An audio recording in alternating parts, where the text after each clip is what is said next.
women from non-European backgrounds get very strange questions thrown at them, like very strange questions.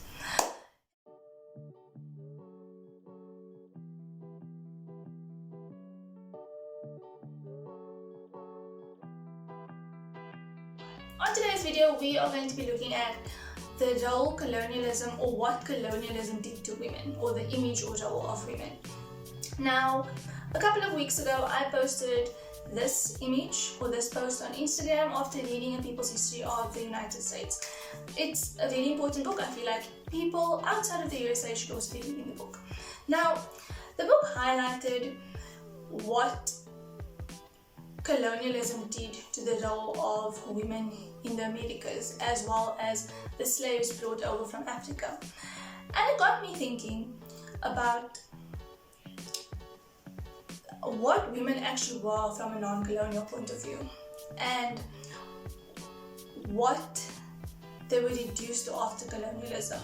So on today's video, we are going to be looking at the role of women before, during and after colonialism, and how it's impacted us so far. Let's get into it, shall we?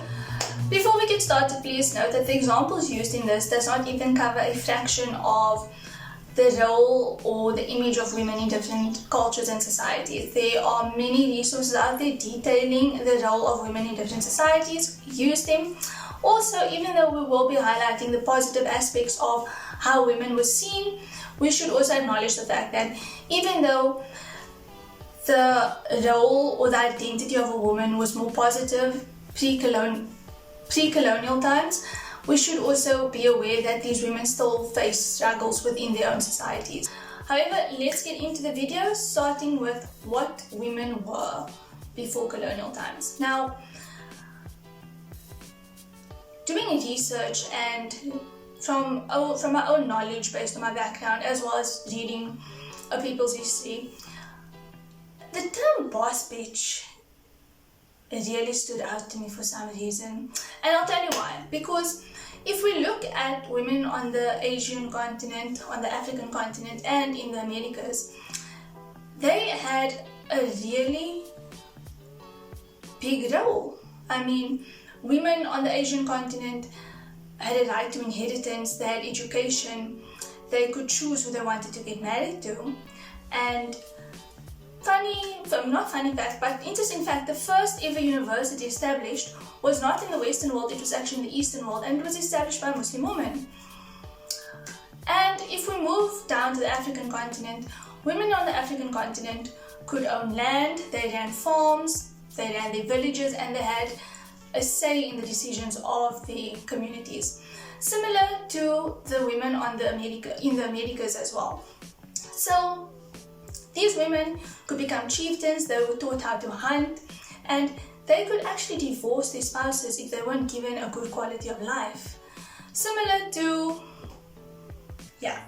So these women from different geographical places, from different cultures and communities, were seen in a similar light and were given similar privileges. And this changed during the colonial times, because with colonialism came a different ideology. And in my opinion, this is where the whole gender norm and gender specific roles came into play. And unfortunately, these roles and these ideologies slowly seeped into the communities that these people overtook. And not only did we see the mistreatment of women by slave owners or people in power, we slowly started to see the mistreatment of women within their own communities based on what the people in power wanted. And it stuck. In some communities, this ideology of a woman being submissive, not supposed to have education, and have to be a commodity or asset to her husband or her father, stuck. So why is it important that we acknowledge all of this? Because the communities that once held women in high regard, the communities that once empowered women, are now struggling to get back to that ideology, while the same systems and people that put this ideology into play are being celebrated for being progressive and for empowering women, when in reality they did nothing for women. And what was the result of all of this? Well, we see women, or we see young girls, idolizing the West but hating their own heritage. We see women tying their worth to the attention they get from men simply because the ideal housewife notion was put in during colonial times.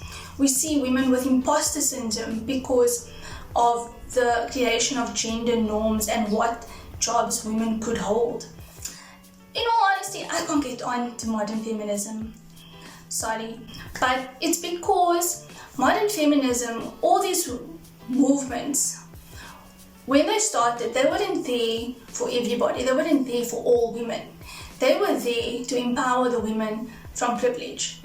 And the other women from marginalized groups were sidelined. They weren't part of the discussion. They weren't welcomed at the table.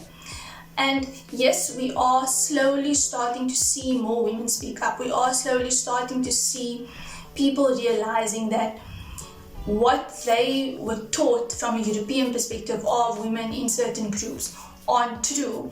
We still have a long way to go, and we should still acknowledge the fact that yes, women movements did good, but they weren't for everyone. They weren't inclusive to all. And we should be looking at non-Western notions of what a woman is or what women can do, because, or not non-Western, but non-Eurocentric and colonial ideologies of women, because there's a lot that we can do, that we are doing, and that we did in the past. But because of representation, because the Eurocentric idea or the Western idea of a woman from a marginalized area is oppressed, uneducated, and in need of saving, it gives a barrier to all of us. It puts an obstacle in front of everybody. And once we show people that this is what we actually are, this is my heritage, this is my culture, this is how I'm seen within my community, we take that power away from them and we put that power onto ourselves. So I hope I got you thinking. I hope I got you thinking about the importance of representation, as well as what colonialism did to women and the toxicity of gendered norms. I hope I inspired you to think further and actually go out there and learn a bit more. Until next time, don't forget to like, comment, subscribe, and hit the notification bell. I'm pointing almost like this thing is going to pop up, but I'm not. Me and editing right now aren't friends.